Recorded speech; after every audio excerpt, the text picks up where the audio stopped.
When it comes to the business of mixed martial arts, it's obvious to anybody that the UFC is, for all intents and purposes, a monopoly. There's no other fight promotion that comes even remotely close to it in terms of popularity, regardless of however many quadrillions of viewers that one championship CEO Qatari says he has in Asia to get into the pockets of gullible investors.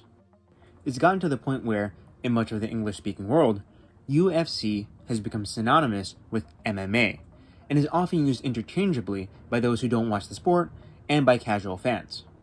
As Dana White has said in the past, the UFC is no longer competing with other MMA promotions, but with other major sports leagues like the NFL and NBA.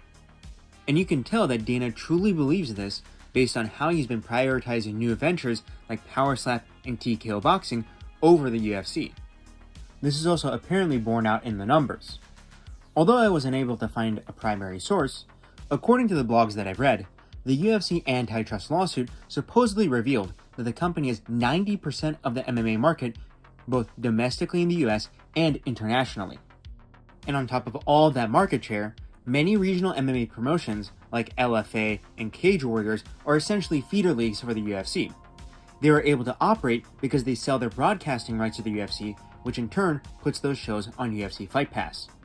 For most of these promotions, there is a clause in their fighter contracts which states that if a fighter is to get an offer from the UFC, they can immediately sign with the UFC, no questions asked. The UFC is so dominant that trying to set up an independently profitable MMA promotion would seem like a fool's errand, and that is the case for most other companies. The PFL, which acquired Bellator just a year and a half ago, has been bleeding more talent than Nate Diaz bleeds actual blood in a fight.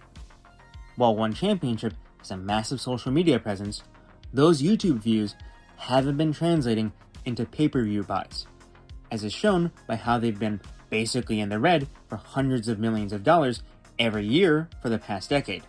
Both the PFL and ONE Championship are struggling with paying their mixed martial artists, with both currently and formerly signed athletes complaining about not receiving fights from those organizations. And when it comes to the GFL, let's just say that what happened with that org was such a failure that I nearly forgot to include it in my script. However, even in a market that is completely dominated by the UFC, there are not only promotions that manage to survive, but thrive.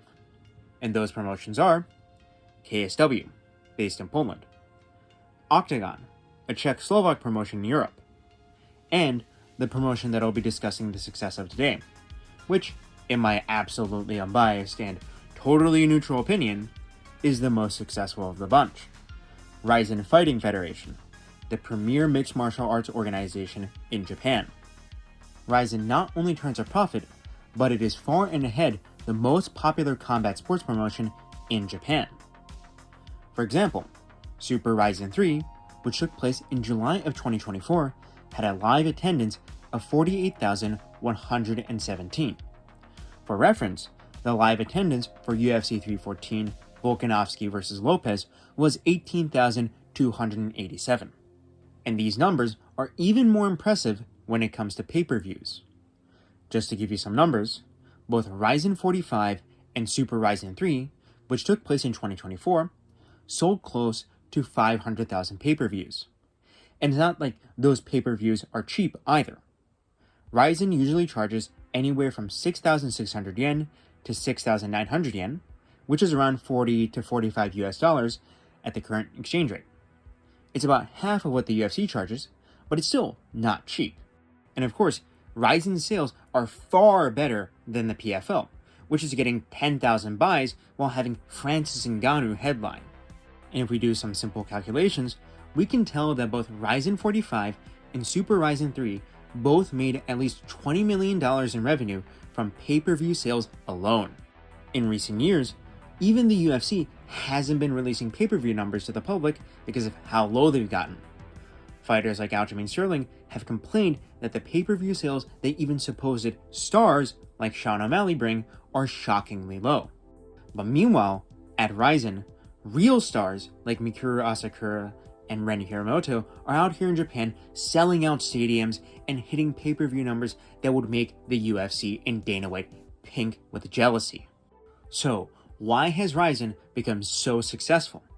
How has President Sakakibara, the CEO of RIZIN, able to consistently turn a profit, while Qatari and Don Davis have to beg investors for extra pennies while promising that they'll somehow be profitable in the future. And that is precisely what we'll be going through in today's video. First, I'll briefly outline what makes the UFC so dominant in the MMA market to the point where it is a monopoly. Then, I'll go through why ONE Championship and the PFL have failed to monetize themselves effectively.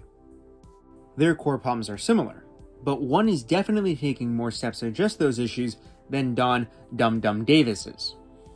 I'll then explain why RIZIN has managed to avoid the problems that the PFL and ONE have had, and how they've gotten so successful to the point where they are on the verge of breaking out of the Japanese market and expanding into new markets like South Korea.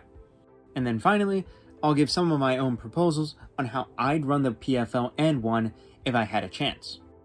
Of course, as usual, this video can be listened to in the background while doing dishes, playing video games, eating, or laying awake at 3 a.m. regretting your life choices and wondering how you fumbled her. Look, I know you still have feelings for her, and you keep wondering about which words you could have said to get her to like you back. But seriously, man, you've got to move on. It was never going to happen. But yes, with that out of the way, let's get into the content.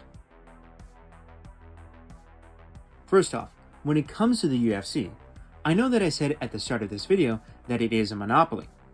However, that is only half correct. As the journalist John S. Nash described in the Substack article on his blog, Hey Not the Face, which I recommend you check out after watching my video, the UFC doesn't just have monopolistic power over MMA, it is also a monopsony. The definition of a monopoly, according to US regulations, is a situation where a single company or entity controls a specific industry or market, wielding significant market power to control prices, exclude competitors, and limit consumer choice. This happens because the monopoly is the sole provider of a product or a service. A monopsony is the opposite of a monopoly, where instead of an entity being the sole provider, it is the overwhelmingly dominant buyer of a product or service, giving them market power. The UFC, due to having the overwhelming share of the MMA market, is able to pay fighters the best even while paying them a lower percentage of their revenue than the PFL and ONE Championship. The example that I always like to use to illustrate this is Adriano Moraes, the only man to KO Demetrius Johnson and a former ONE Championship champion, making $50K to show and $50K to win, while Mackenzie Dern is making $100K to show and $100K to win. And of course, Moraes is likely one of the best paid athletes at ONE Championship, while Dern is probably around the middle of the pack when it comes to ranked contenders. The complete dominance of the UFC allows them to simultaneously underpay its fighters while also paying more than its competitors. And since the UFC is the best paying organization there is, the best fighters go there. And since the best fighters compete in the UFC, fans are most incentivized to watch it. This has created a loop where the UFC's monopoly power reinforces its monopsony power and vice versa. This allows the UFC to simultaneously suppress fighter pay, as they are the dominant buyer of the fighter's labor, and increase prices for fans, which we've been seeing over the past few years with the rising price of pay-per-views, which are all still riddled with annoying and degenerate advertisements that worsen the viewing experience. But, from looking at this cycle, we can tell that the UFC's dominance in the MMA market is built on two factors. 1. The public's perception that the best mixed martial artists are signed to the UFC. And 2. The ability of the UFC to pay its athletes more than any of its competitors. So, any successful mixed martial arts organization will have to find ways to work around the fact that they do not have the best fighters, or, at the very least, aren't perceived by fans to have them, and cannot pay the highest wages to the fighters that they do have. And now that we've established these two challenges that every independent MMA organization needs to overcome, let's see how the PFL and ONE Championship have dealt with them. So when discussing how these organizations failed to compete with the UFC, I'll be going over what the PFL did wrong first, because their mistakes are much more simple than those of ONE Championship. Also, ONE seems to be making many adjustments, both publicly and behind the scenes, to try and become more financially stable, which Qatari should be given credit for. The PFL, run by big dumb doofus Don Davis, is burning through cash and fan support faster than your average female liberal arts major does through situationships.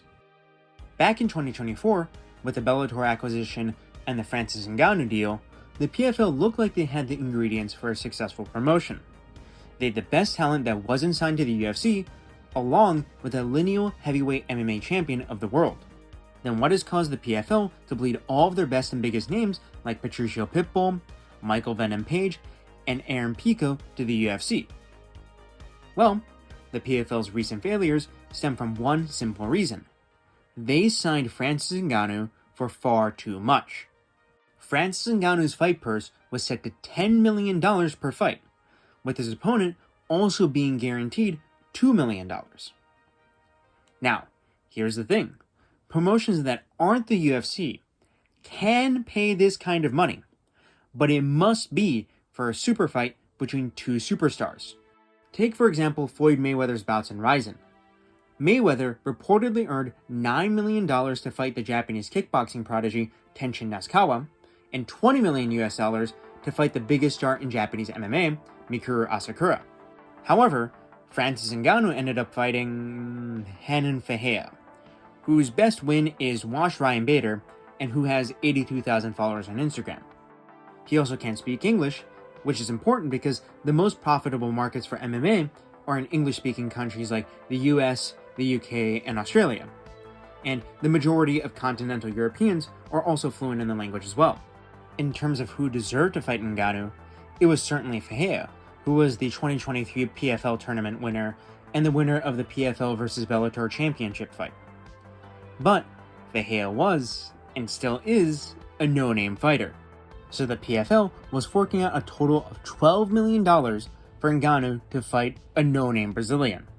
And although the marketing for this fight was pretty cool, it was a financial disaster, selling only 10,000 pay-per-views. There was only one way that the PFL might have been able to make this arrangement work, and that was if Renan Ferreira starched Francis Ngannou and became the lineal MMA heavyweight champion. In MMA, the way a fighter becomes a star is by beating another star or a dominant champion.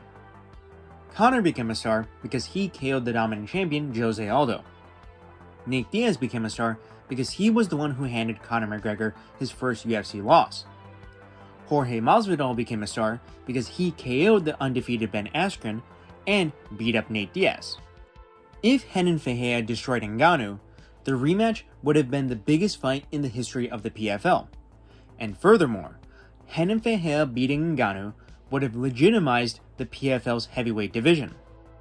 If Ferreira had defeated Ngannou, the fans would have called into question whether the UFC heavyweight division, which is already known for being quite thin on talent, was truly the best in the world. We would have been left to wonder if fighters like Curtis Blades and Sergey Pavlovich were actually better than Ante Delija and Oleg Popov. The perception that the UFC has the best fighters in the world would have been challenged. But instead, Renan Ferreira was ragdolled and knocked unconscious via ground and pound in the first round. Meanwhile, in the UFC, John Jones finished Cyril Gane, who Ngannou had gone to a close decision with that he arguably lost, in the first round with ease. And now John Jones is openly ducking Tom Aspinall, which, while frustrating, gives Tom Aspinall a lot of aura because he has Jones on the run. So now, while Ngannou still has the lineal heavyweight championship, there are still two other men who could lay a claim to being the baddest man on the planet, and they are both in the UFC. Furthermore, Ngannou is the oldest of the three, and, after the tragic accident he was involved with, which led to the death of a 17-year-old girl, we have no clue when he may return. So the PFL burned $12 million for what amounts to a whole lot of nothing.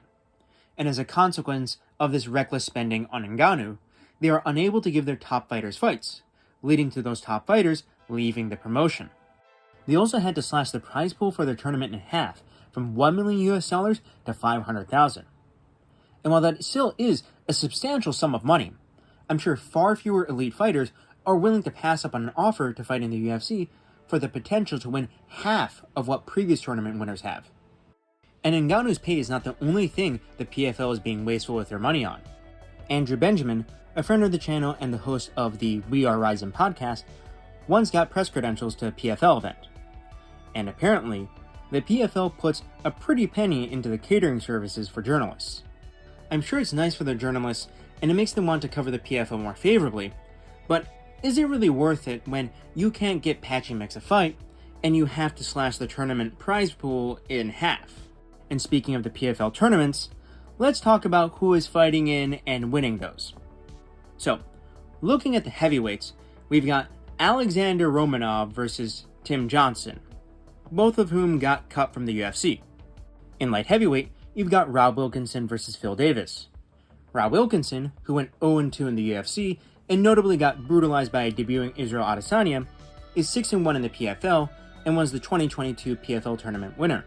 Phil Davis went 9-3 in the UFC and was a legitimately good light heavyweight, with wins over Glover Teixeira, Lyoto Machida, and Alexander Gustafsson, but he's also 40 years old now.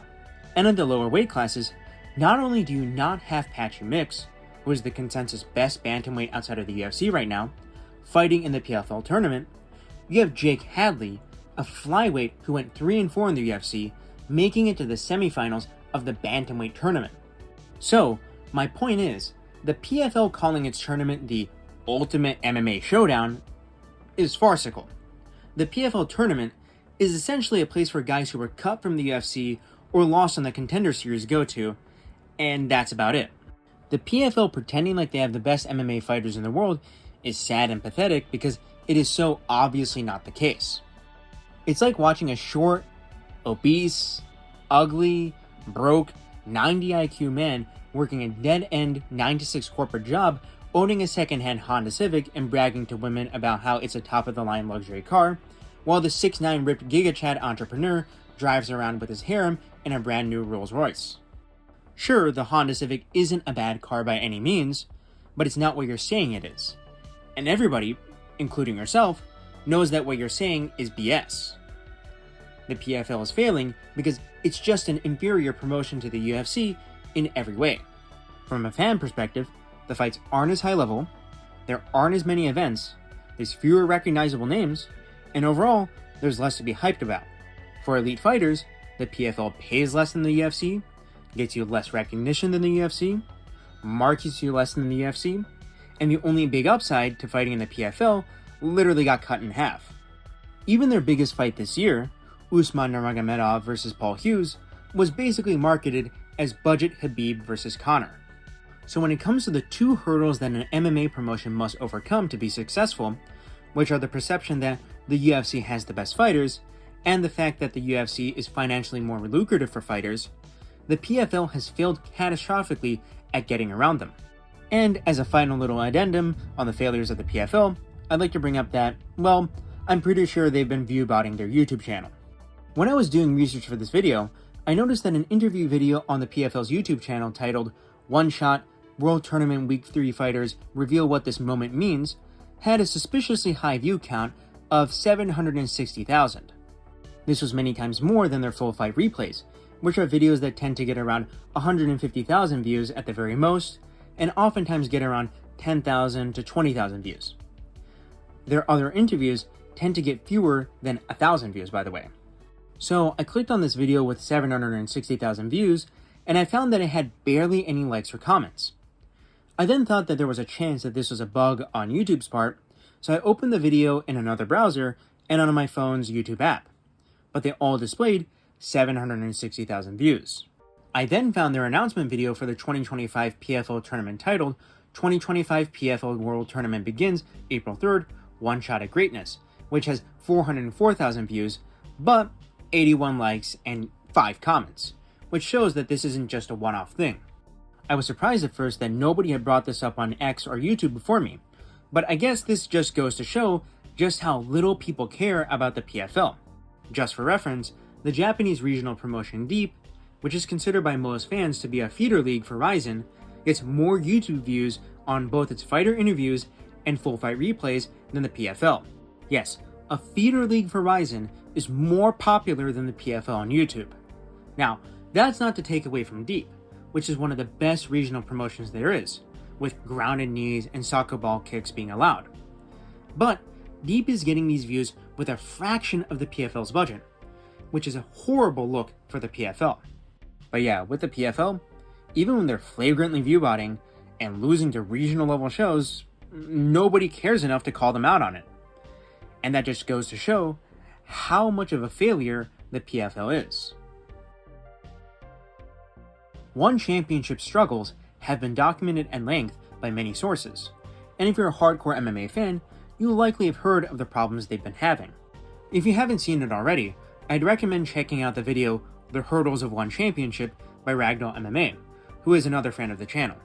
But yes, the problems ONE Championship faces are numerous, and even though Qatari is seemingly trying to course correct, the damage may already be fatal.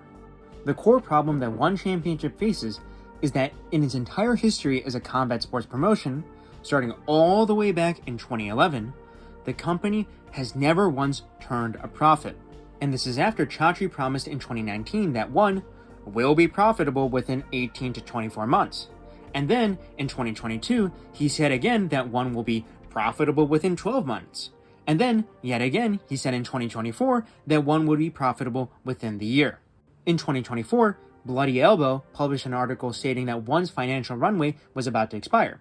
But then, soon after that, in October of 2024, Bloomberg reported that a group of investors, including the Qatar Investment Authority, had sunk an extra $50 million into ONE Championship. So I would say for the next few years, we can expect ONE to stick around.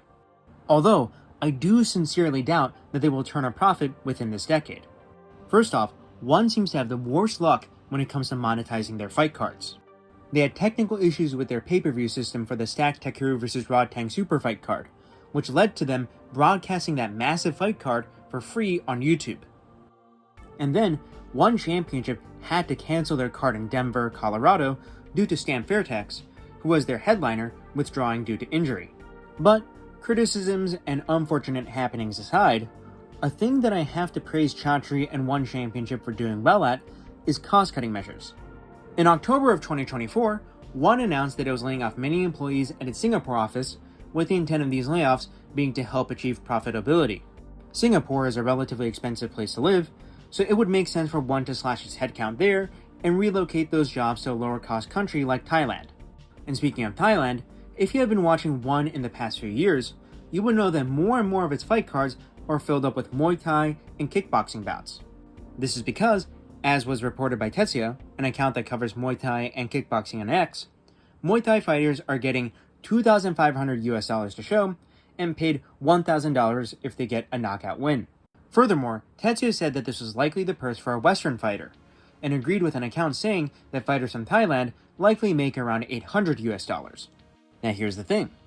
These Thai fighters that ONE Championship is picking up are really good. Thailand has a long tradition in martial arts, and their striking gyms are some of the best in the world. But there's a few problems with using them to fill cards. First, these fighters only fight in Muay Thai and kickboxing, neither of which are big sports for Western markets, which is where the big money in combat sports is. Second, all these Thai fighters are, well, no-names. Like really, nobody knows them at all.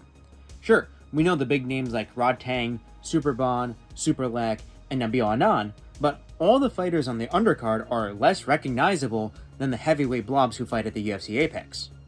And third, since Thais tend to be smaller when it comes to size, almost all of the bouts end up being contested at featherweight or below.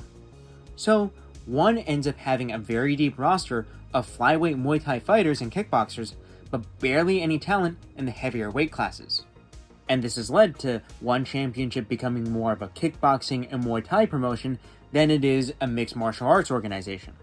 And that's completely fine, of course, but there's even less money to be made in kickboxing and Muay Thai than there is in MMA. First off, Muay Thai, as you can tell from the name, is most popular in Thailand. And the problem with that is, well, you can't get a Thai audience to pay as much as a Western audience for seats or a pay-per-view. Apparently, ONE's pay-per-views are 200 Thai baht, or $6 for Thai audiences. And when it comes to kickboxing, the fan base is not only much smaller than MMA, it is also a much more competitive market. Glory Kickboxing, which is where Alex Bahia became a two-weight champion, has all of the best kickboxers in the upper weight classes, including big names like Rico Verhoeven and Artem Vakitov. You also have RIZIN in Japan, which is where many popular Japanese fighters like Yaman compete. And furthermore, the most profitable market for kickboxing is, guess what? Japan. Japanese kickboxers like Takeru, Masaaki Noiri, and Yuki Yoza are the biggest moneymakers in the world of kickboxing.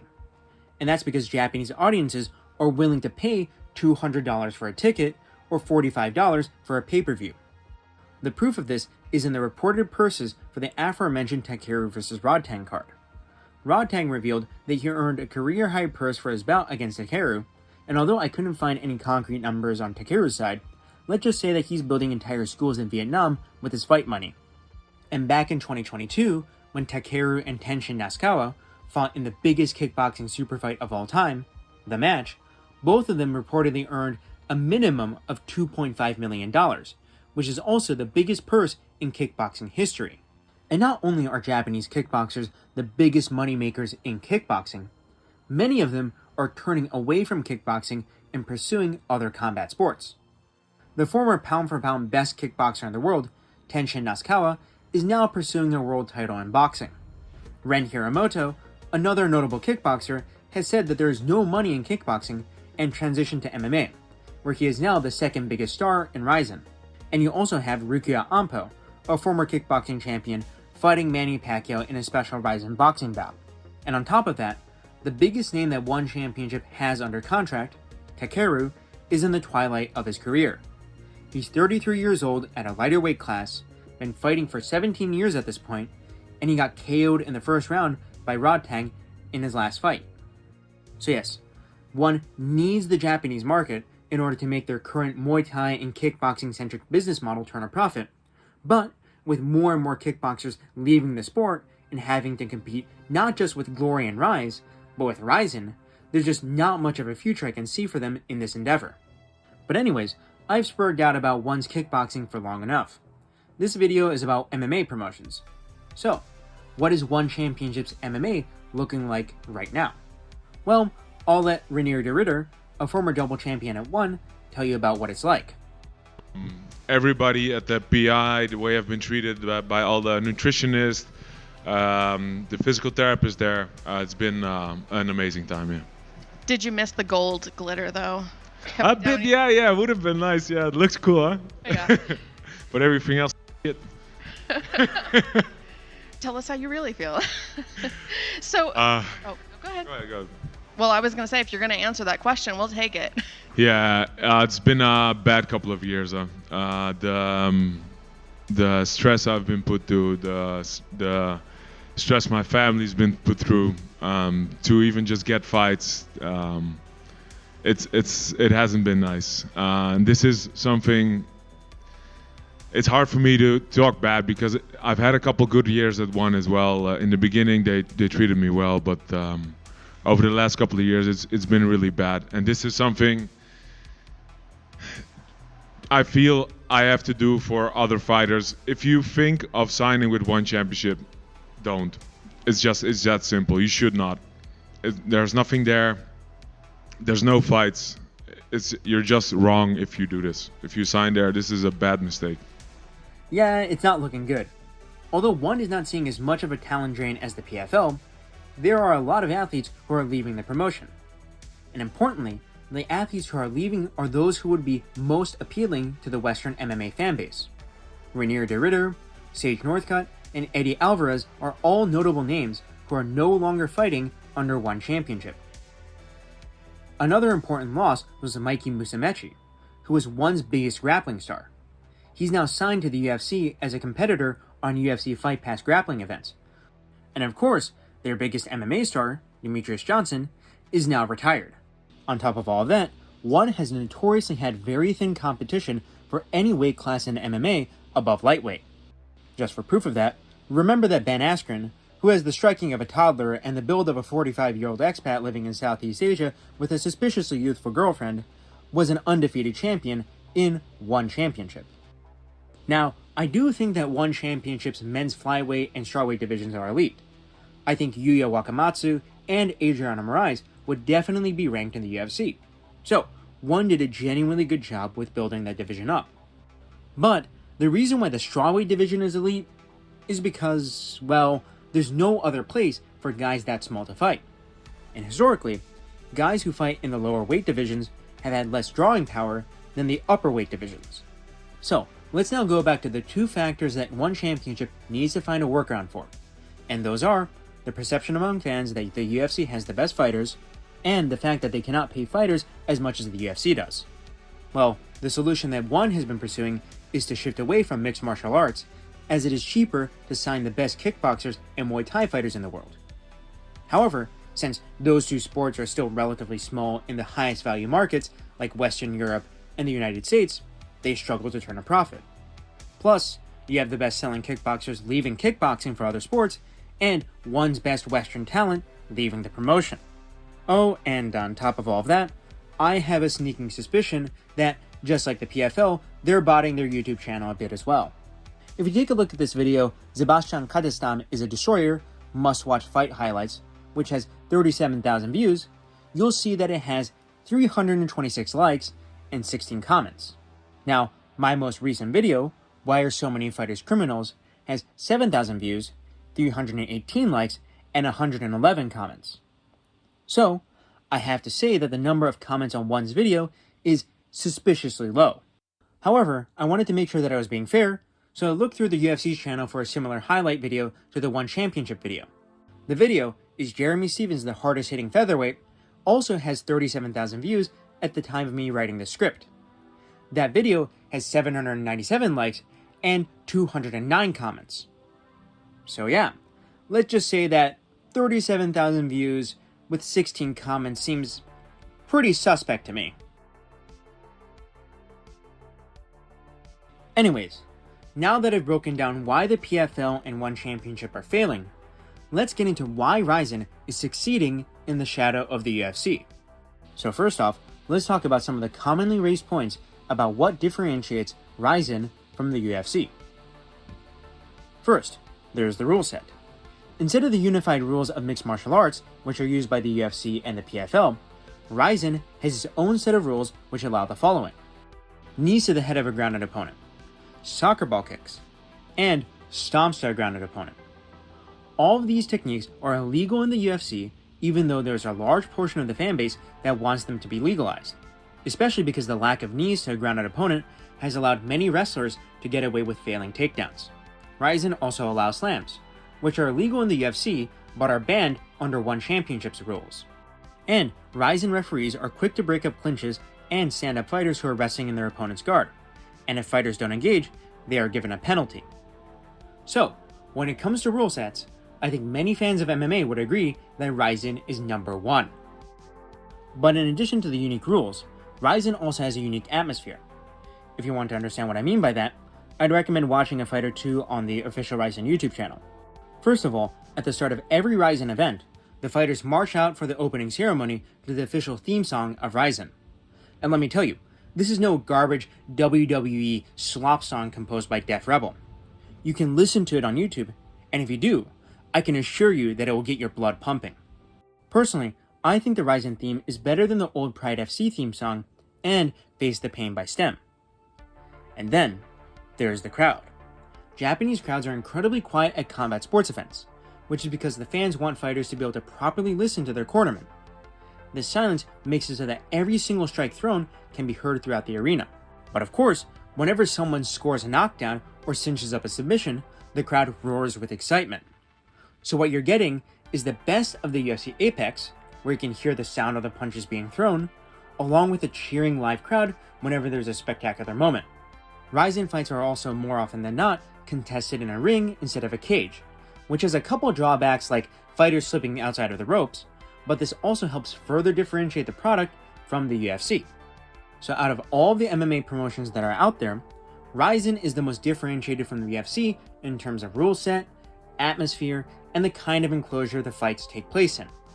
This is already a fantastic start, as RIZIN provides a wholly different experience to fans when compared to the UFC. In contrast, the PFL is basically UFC light, and well, with ONE Championship, as I said earlier, it's not really a mixed martial arts promotion any longer. However, simply being different from the UFC isn't really how RIZIN came to be the success it is. As I have stated in the past in my other videos, Japanese fans don't even really watch the UFC in the first place. The low demand for UFC content in Japan is best exemplified by the streaming service that the UFC is broadcasted on in Japan, Unext. I have a Unext subscription that costs 2,400 yen, or around $16 per month. This subscription not only lets me watch every single UFC fight night and pay-per-view event, but it also has lots of dramas and animes on there as well. Meanwhile, I have to pay almost triple my Unext subscription for a single RIZIN pay-per-view. So, how has RIZIN built its audience and become the success it has in the shadow of the UFC? To put it simply, RIZIN has prioritized entertainment value over the sport of MMA. So, to help explain what I mean by this, here's some data compiled by Nate Latshaw, which displays the percentage of fights that end in finishes by MMA promotion. Fights in RIZIN ended by finish 61.8% of the time, while the UFC, which has the highest level of talent, had the lowest rate of finishes at 44.8%. And as a commenter pointed out about this data, it makes sense that there are fewer finishes at the highest level of the sport, as finishes are often the result of mismatches. And I can confirm that the skill level of RIZIN fighters is all over the place. In order to make it into the UFC, ONE Championship, or the PFL, you've got to be at least half decent as a fighter. Even fighters who go 0-3 in the UFC often had records of 11-2 or 8-1 on the regional scene. And if a fighter is to participate in the PFL Championship tournament, they, at the very least, must have a positive record. But that's not the case with RIZIN. Let's now take a look at two current RIZIN featherweights, Razbali Shaydulaev and Taisei Nishitani. Both of these fighters were booked for the RIZIN Otokomatsuri card on May the 4th, with Shaydulaev challenging for the RIZIN Featherweight Championship against Kleber Koike and Nishitani facing Kyohei Hagiwara. At the time Razbali Shaydulaev was booked to fight Koike, he was 12-0, with every single win coming by finish. After handing Kleber, a former KSW champion and one of the best featherweights outside of the UFC, his first ever KO loss, Shaydulaev is now ranked higher than the fighting nerd John Silva on Fight Matrix. And on the other hand, you've got Taisei Nishitani. He has a record of 6-9, and after getting brutally slept by Kyohei Hagiwara at the most recent RIZIN card, he is currently riding a 4-fight losing streak in MMA. In each of those 4 fights, he was finished in devastating fashion. So, why is a guy who has a negative record and is on a long loss streak all by finish booked on the same card, which took place at the Tokyo Dome by the way, as featherweight Shavkat Rakhmonov? Well, it's because Nishitani is a student of Japan's biggest MMA star, Mikuru Asakura. And because he is a student of Mikuru's, he has garnered a large fan base and built up a significant following on YouTube, X, and Instagram. The same goes for the fighter who starts Nishitani at RIZIN Otokomatsuri, Kyohei Hagiwara, who has a record of 9-10 and the neck of a goose, with 7 of those 10 losses on his record coming by submission. And Hagiwara is popular because, well, he looks cool. Many women think he's handsome in a bad boy kind of way. And he also does have very good striking, which means that he does have crazy fights on the feet. So, there are massive disparities in the level of competition on a RIZIN card. Some fights, such as Vadim Nemkov vs Yuri Prohaska and Kyoji Horiguchi vs Manel Kape, are genuinely high-level bouts between elite fighters who would be top-ranked contenders or champions in the UFC. But then you also have fights like Kota Miura vs Yushi. On one hand, you got Kota Miura, who has 2.4 million followers on Instagram and a fan base which apparently consists of sexually frustrated Thai and Korean women. And on the other, you've got Yushi, who worked in the Japanese nightlife scene as a host, which is basically a job where you're paid to drink with and talk to young women with daddy issues. But this is precisely what makes RIZIN so entertaining to watch. It's the personalities, the presentation, the look of the fighters, not the skill level.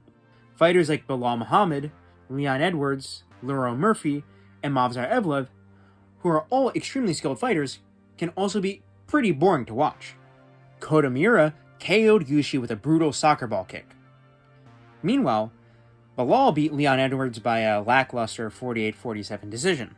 So, In addition to a few high-level bouts that tend to be towards the top of a card, what RIZIN is selling to its fanbase is super entertaining fights between interesting personalities, regardless of their skill level. Meanwhile, the UFC is where, in general, the best fight the best. The main selling point of a fight like Ilia Topuria versus Islam Makhachev or Dricus du Plessis versus Hamza Chimaev aren't their personalities, but the sheer level of competition. Sure, those fights may also be very entertaining, and you might find the personalities of the fighters to be compelling as well. But what makes fans of the UFC so excited for those fights is that we really want to find out who the best pound-for-pound fighter is in the world, or who the best middleweight in the world is. But with RIZIN, that's not what it's about. It's about watching a guy whose personality, or look, or YouTube channel you're a fan of beating up or getting beaten up by another widely known name. And that is precisely how RIZIN gets around the fact that they do not have the best fighters. They give priority to fighters who are popular. In that sense, a large part of RIZIN's appeal is similar to influencer boxing. But since the guys who are fighting do actually have proper martial arts skills, the fights actually end up being entertaining, which isn't the case with influencer boxing. This personality and star power-centric approach to fight promotion has led to a peculiar new kind of RIZIN fan. Women. On Japanese social media, there are many posts complaining about female fans screaming loudly in support of male fighters they like. RIZIN fighters like Yamasu Dominator Satoshi have reported that more women are signing up for MMA gyms, and that there are so many ladies signing up at some gyms that they are the majority at some classes.